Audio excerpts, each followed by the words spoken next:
Happy holidays, everyone. Good to see you. Welcome to the Sixers Talk podcast. Danny Pommells and Noah Levick, our producers, Tom Finer and Ben Berry in the cut, as we are coming to you live from Rivers Casino. It is the holiday season. The vibes are high, Noah. I'm feeling good. I'm feeling a little bit of the joy and reverence of this time of year. What about you?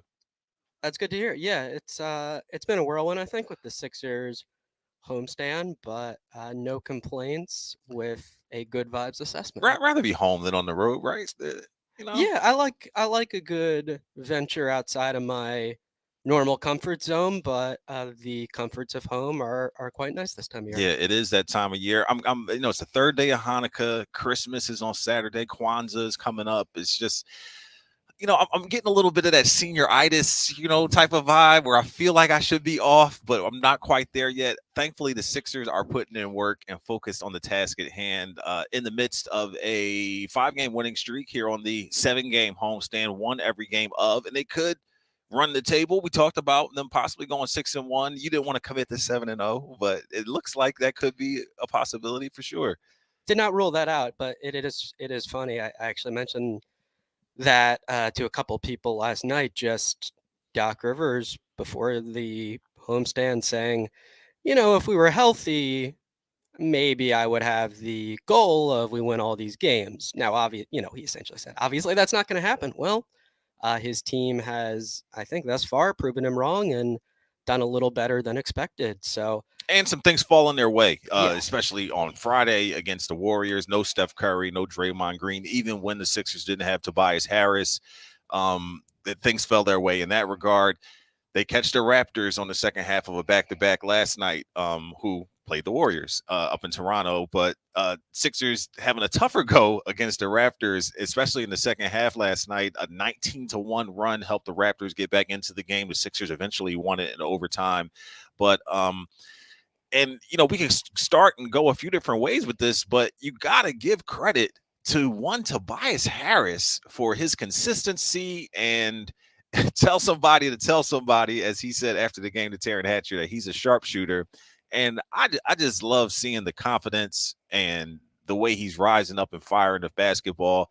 And he probably is under the radar a little bit, not getting as much acclaim as he should for how steady he's been. And we talked about it in other podcasts, but the willingness to play different roles. He's a chameleon out there doing a little bit of everything. it's interesting just thinking back to his Sixers career, how I think his approach has been extraordinarily consistent and the perception has changed a True lot. professional, man. Yeah, but you think back to a couple of years ago when he was getting some hype, he was getting some all-star buzz. This time around, I think that's obviously not the case, but definitely commendable how he is very intentional about thinking, what does the team need and how can I prepare to, best check off those boxes. So not only is the catch and shoot volume up, he's making over 40% of them, and he's at 42% from three right now, which would be a career high. And he's even a little better than his Clippers days. So that is definitely cool to see. And I think just the clutch contributions have stood out this year. There are these long stretches of games where it would be difficult for a typical player to maintain focus and confidence that when the ball comes his way, he's going to knock down the shot. But that was definitely Tobias Harris last night. He thought he had made a couple of clutch threes in the overtime. Then one was very controversially overturned. Yeah. But the Sixers defensively did what was necessary to claw out this win. And he just continues to be a really vital piece of this team. And I agree with you that you just can't overlook the very exemplary attitude and then also that consistency. He has Yeah. just been a good NBA player for a long time, number one. And then number two, just a really strong teammate and dependable presence and someone guys look up to in this locker room. 5 threes for him last night, 5 of 7 from 3-point land, and he hit the big three in OT for them to get this W where the scoring was hard to come by. Pascal Siakam was having his way, but for me, I just love Tobias's attitude last night. And I mentioned that interview he had with Taryn Hatcher on the court after the game, and he says, that line off the top, tell somebody to tell somebody I'm a sharpshooter. But then Taryn asked him, like, something about having the hot hand, and he was like, this wasn't me having a hot hand. This is the result of my hard work, the time and effort, energy, dedication I've had to my craft, and making sure I'm ready and prepared to be this right now when my team needs it. So what else could you ask for as a learning lesson or a tool for kids out there or people listening who are want to be ball players to like latch onto? Like, it is the dedication, it's the hard work, it's the time invested that's getting the results. So I just love that attitude, man. Yeah, I think also what's somewhat unique about Tobias Harris is it's not just mindless reps. He is very thoughtful and deliberate about constructing his offseason plans. And there's even a fun recent example of just how he's always looking for that little edge. Mm-hmm. He's been wearing these special sunglasses in practice. I I don't know if you saw saw that. that. Yeah. Yes. And apparently, it simulates a hand in his face and I guess makes practices a little more game-like. So he's pleased with the results of that. And he's talked at length about just recognizing that he needed to get jumpers off quicker and be capable of doing that in a variety of situations. So him and his trainer were analyzing things by the 10th of a second and trying to hold him to a high standard of the ball needs to go up, in this amount of time. So there's just the base level of willingness and hard work and all that good stuff. But I think Tobias Harris looks at this with a degree of sophistication that's rare for someone in the NBA, and the results thus far have been fantastic. So he also, I think, will be telling himself it's not going to be 5 for 7 every night, but the approach needs to be identical. And that's what certainly Joel Embiid and James Harden and everyone on the Sixers will expect from him. They know they are a better team when Tobias Harris is taking the sort of shots he did last night, even if they don't always go in at that level. More Sixers talk coming your way. But if you're ready to build a career skills for yourself in 2023, make sure to apply to Wilmington University today and get started by January 9th. Learn more and apply at wilmu.edu. Upskill, reskill, or start fresh in 2023 with a degree or certificate from Wilmington University. WilMU works for you. Apply today to start January 9th. And man, the Christmas Eve stuff is coming up, but New Year's Eve, specifically here at Rivers, is a place you want to be. You can have a totally tubular 80s New Year's Eve at Rivers with Morris Day and the Time, December 30th. Awesome 80s New Year's Eve party, bodacious bonus drawings, and more. Rewind to the 80s at Rivers Casino, Philadelphia. If you have a gambling problem, call 1-800-GAMBLER. Now, as far as the Sixers team right now, we got to talk about the Eastern Conference Player of the Week. Reigning. I mean, it is Tuesday, so someone new will be named here coming up. But Joel Embiid, his streak of 6 straight 30 or more point games was snapped last night. I thought he would get it in OT, but like I said, scoring was hard to come by. He ends up with 28, but winning is what matters most. But the Sixers, Joel Embiid continuing to dominate, and it didn't seem like the Raptors had their typical game plan of like doubling him hard and forcing him to pass the ball. It wasn't as frequent as maybe I've seen it in the past. Maybe you saw it differently, but what did you think about their approach on Joel last night as he continues to show improve? Yeah, they definitely played a lot of effective zone in the first half against the Sixers, so that was a change, and it made sense to stick with it because at least initially the Sixers struggled to generate pace and ball movement, and that helped Toronto get back in the game. But I do think Joel Embiid still saw a ton of help defense and honestly still had a more uncomfortable time against the Raptors than the average team. It was 6 for 16 from the floor, and I think post game had some thinly veiled criticism of the officiating, said it's like the most ridiculous game he's ever played in, and got in a few other little jabs there about the Raptors and how they're only focused on stopping stars. And he noted Pascal Siakam scored on several push-offs. So Joel Embiid, One I bad think, one against PJ Tucker late in the game. yeah, there was one he most certainly seemed to get away with, and then one that the officials called. The next I time think, down the yeah, floor, recognizing that Siakam does like to throw that arm in there, not to detract from what was largely a brilliant effort. But yeah, for Embiid, a mere 28 points, which I think just tells you how dominant his normal level is. 14 of that from the free throw line. Right. Yeah. And honestly, it could have been a lot more. He believes it should have been a lot more. Yeah, it was not his finest night. He called it an ugly win. I don't think many will vehemently disagree with that characterization, but it's another example of the Sixers being imperfect, but finding a way and just getting those clutch contributions. Staying composed was a term Embiid and Harden both used because I think they certainly could have gotten down on themselves. But this was, I think, similar to the Lakers game where they did a lot of things that were not so great to reach overtime and have the extra 5 minutes be necessary. But obviously, the defense, particularly in overtime, was just fantastic. And being down the stretch was a huge part of that, as always. He had one just awesome possession where he swallowed Siakam up essentially and got a turnover. And yeah, he definitely played a big role in the defensive effort, even if a 28-point night is slightly below his norm offensively. These are important wins, though, for the Mhm. Sixers to get. The Brooklyn Nets have suddenly caught lightning in the bottle, won 6 in a row, 9-1 in their last 10. They're looking much more formidable than they have been. We saw Kyrie, if you've been keeping up with the league, hit that buzzer beater to win a game for them, and the whole team mobbed him. So, whatever has happened prior to this point, that all seems to be forgiven, particularly when they're on the basketball court, because basketball just has a way, or sports in general, of kind of like taking your focus away from all the outside distractions. And just such a fun thing about sports that we've all enjoyed, as the years have gone on, just watching or playing it. Um, the Nets are the 4 seed. Cleveland is playing well on a winning streak.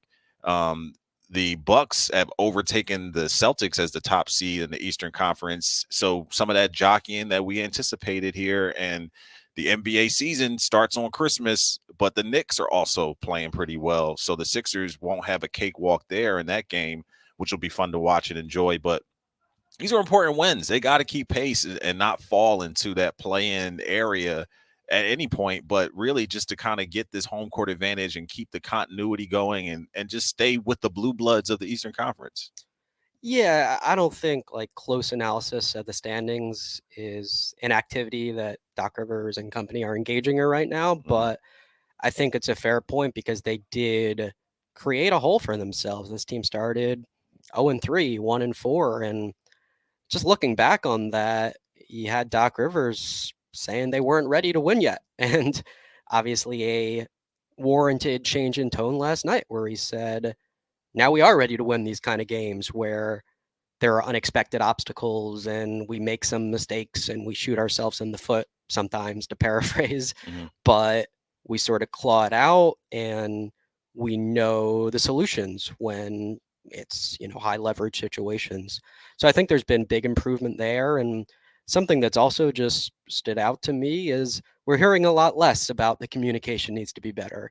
And we heard from George Niang that there's a brutal honesty, I think, with this group, which is what I expected when you add PJ Tucker to the mix and you add some veteran pieces known for their toughness. But I think it took a while for that to materialize and for the Sixers to figure out exactly how to best communicate with each other and just what works for them from a chemistry standpoint. But I think it's trending in an encouraging direction there where they understand just you see something's wrong, be direct, call it out. That's how we improve as a team. And that's how we ensure we don't lose in the same way over and over again, which is a point Niang made. So I think progress is more likely to happen when you communicate like that. And while progress is not linear in the NBA, clearly the Sixers are moving in a really good direction. They've won 5 straight games. Their stars overall are playing excellent basketball. Tobias Harris has started the season well, and you've got some of these bench pieces now, I think, learning exactly where their moments are and how they can chip in. And last night, at least in the first half, was a good night for the bench. You had Daniel House knocking down step back threes. You had Montrezl Harrell doing his thing with the hard rolls to the rim and the slams and the energy. So every single game is not going to be flawless. The Sixers clearly are a flawed team that has stuff to figure out. But I think a lot of the underlying factors are good here, in addition to just the big picture of, hey, they've won 5 straight games, and it's pretty important that they have pulled that off. You're painting a somewhat rosy picture. I have some criticisms I want to share. I will get into that after we talk about this. If you are injured for over 70 years, Lundy Law has been the number one personal injury law firm in Pennsylvania, New Jersey, and Delaware. Their services are exemplary. Their results are exceptional. Call 1-800 Lundy Law to get the money you deserve. Opioid addiction is a national public health crisis. The Someone You Know podcast from the Independence Blue Cross Foundation offers inspiring stories that challenge stigma, offer hope, and humanizes the disease of addiction. Download the new season 3 of Someone You Know on all major podcast platforms. Here we are in the midst of this winning streak. Winning cures all. It is the ultimate deodorant, as we've said. But I'm trying to figure out, you mentioned the bench. We go through this stretch, obviously, without Tyrese Maxey, and Doc Rivers has said that he's nowhere near where he should be. That we said that last week. We haven't gotten an update this week, but as it stands, Tyrese Maxey won't be on the court anytime in the near future. But we go through this stretch without Maxey and James Harden, DeAnthony Melton, Joel Embiid was out some time too. D'Anthony Melton and Shake Milton step up. Paul Reed is getting minutes and showing improving in certain instances. But bro, why is James Harden playing almost 40 minutes a game? We talked about this in the last podcast, and you look at last night's game. Okay, it goes into overtime. Maybe it's a night where he plays more minutes. But then you look at the box score, or even just watching the game, and you see Shake Milton is playing less than 20 minutes. So if Shake showed the ability to play in clutch situations and to rise to the occasion and to hit big shots and distribute the ball, and we talked about the triple double and the near triple doubles he had and things like that. How come Doc Rivers doesn't? Paul Reed had a DMP CD last night. How come we're not seeing these guys getting more opportunities, and why lean so heavily on Harden when these other guards, Anthony Melton obviously is in Doc's good graces because he continues to be out there in all types of situations, but why not give Shake Milton more opportunity and play Harden less when part of the reason he was out was the wear and tear on his foot and this tendon issue? Like, does it make sense to you? It's not making sense to me. Yeah, so the broader point I definitely agree with, as we got into on the last podcast. I think last night didn't feel like an egregious example of overextending Harden. And again, like, it's the Sixers' own fault, but they had to play 5 extra minutes, and that skews the stats a little bit. But no, I hear your big point. I do think it's clear Doc Rivers wants to develop a unit with those bench players, wants those guys to all be capable of playing well together and understand each other's tendencies, and have that Milton Harrell pick and roll starting to reach a higher level and what have you, which I understand to some extent. But absolutely, with James Harden, there needs to be, I think, a greater level of willingness to sacrifice minutes that you're confident will be positive with a little experimentation, plugging Milton in there, trying out different stuff, and ensuring that your star player just does not have this massive regular season load. But last night was not a game that, again, I thought Doc Rivers did anything super irresponsible or terrible with how he managed James Harden's minutes. But I'm on the same page with you that I think Shake Milton has dangerous cocktail, man. He's mixing a dangerous cocktail with possibly putting him in harm's way, in my estimation.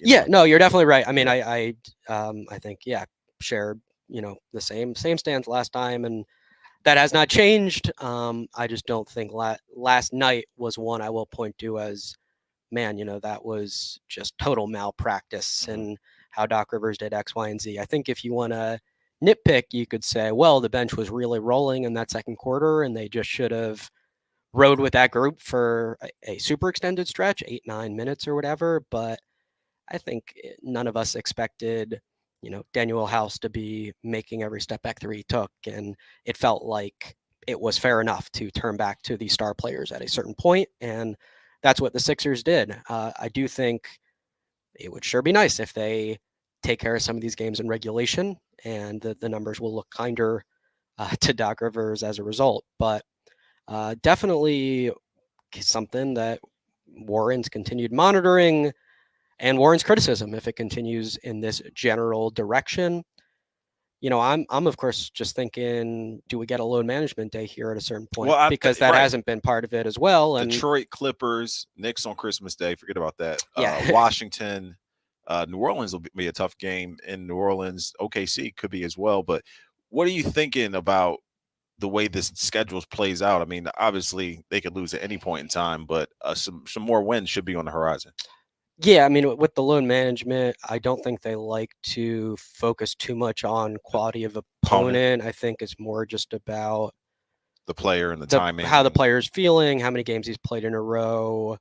And the timing of how many off days or practice days, and there's a lot of nuance to that. But yeah, it does not seem to me like a situation where number one, James Harden should be high 30s every night with minutes, and number two, that he should play all the games up to the All-Star break or something outlandish like that. Well, back to back on the 30th and 31st of New Orleans and OKC seems like that would be a good opportunity. Yeah. It might appear. So, I think we will keep tabs on it, and we will continue to have some valid concern if it stays this way. Not James Harden's best game last night. He did, I think, make a really nice play late where he went coast to coast for that layup. Yeah. And I think you like to see that aggression and that willingness to attack the rim from him. Otherwise, some struggles, some good moments. I mean, that pass to Harris for the go-ahead 3 in overtime, I think just the subtlety of him looking off the defender and sort of catching Toronto off guard there is impressive. But his minutes are a big part of the conversation with James Harden, and they should be. Yeah, 5 for 14 for Harden. Another one of those what Jalen Rose would call a concert date games where he doesn't quite meet the mark. But fun always to talk Sixers with you, Noah. Before we get out of here, what do you have working on the website? Yeah, so just a piece that touches on some of what I discussed with the brutal honesty that the Sixers seem to have embraced since their really inexcusably bad start, and just the composure the team has leaned on, I think, in some of these odd topsy-turvy kind of games throughout this winning streak. Just a column capturing some of that and my thoughts of it and what some of the key figures have to say. And then, we will pick things back up tomorrow with Sixers Pistons, and it is better not lose that game. Yeah, better not. That did not want to say that, but yeah, I'll say it. Yeah, no, that's better not lose that game. They can't. Yeah, they should not lose to the 8-24 Pistons, who are the cellar dwellers and don't have Cade Cunningham, and should be quite a beatable team, regardless, honestly, of like who the Sixers seed up. So, if they get that one, 6-0, and then we will return to the is a perfect homestand actually a thing that might happen discussion. You think Kawhi might pop up against the Clippers? You think he might decide to play that game?